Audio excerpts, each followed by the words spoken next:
3 years ago, when I arrived in Mexico City, I began interviewing juveniles who were in prison.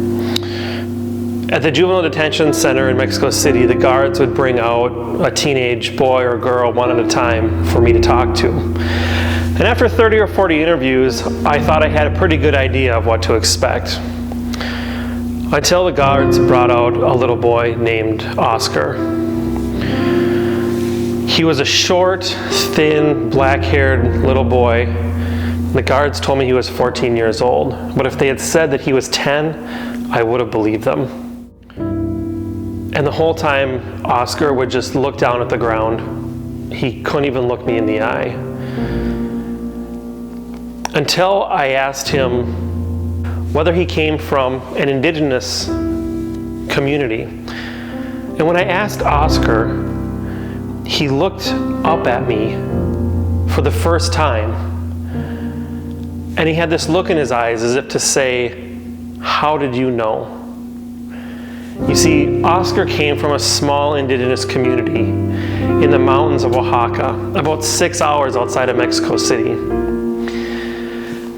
And he had been arrested for stealing the fares off of the city bus. And just a few days before I met him, he had been put into detention. And the worst thing is that his parents didn't even know that he had been arrested. As I finished speaking with this small, scared little boy, he looked up at me again, and he asked me, "What's going to happen to me?" And I told him, "I don't know." But if I had had the heart to tell him the truth, I could have said to Oscar, "If your parents come to Mexico City and fight for you every day and get a public defender who will fight for you every day, that you might get bail and you might be released to go back and live with your family while you're waiting for your trial. But that since your parents probably weren't going to show up, and even if they did, they couldn't afford the $300 in bail it would cost, that you'll spend 6 more months in detention waiting for your trial. And that then, once your trial came and you were convicted, if your parents came, that because your crime was so petty, you would probably be sentenced to probation and be allowed to go home. But because your parents probably aren't coming, you'll be in detention for 6 months to a year more. And because Oscar was going to spend weeks and months longer in detention, he's twice as likely to suffer from depression. He's twice as likely to drop out of school. He's twice as likely to commit suicide.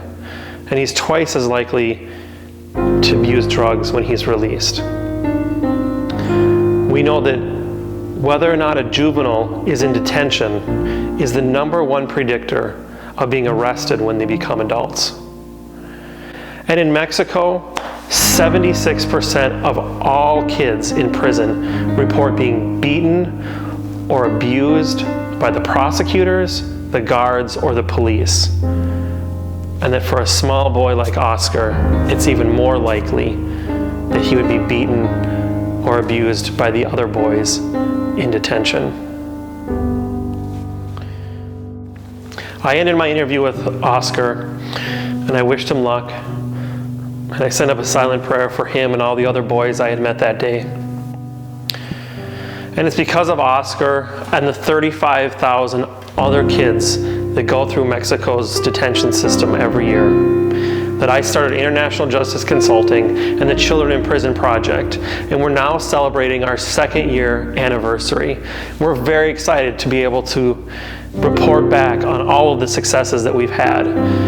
That because of our work in Mexico City is one of the first jurisdictions in all of Latin America to have a pretrial services division.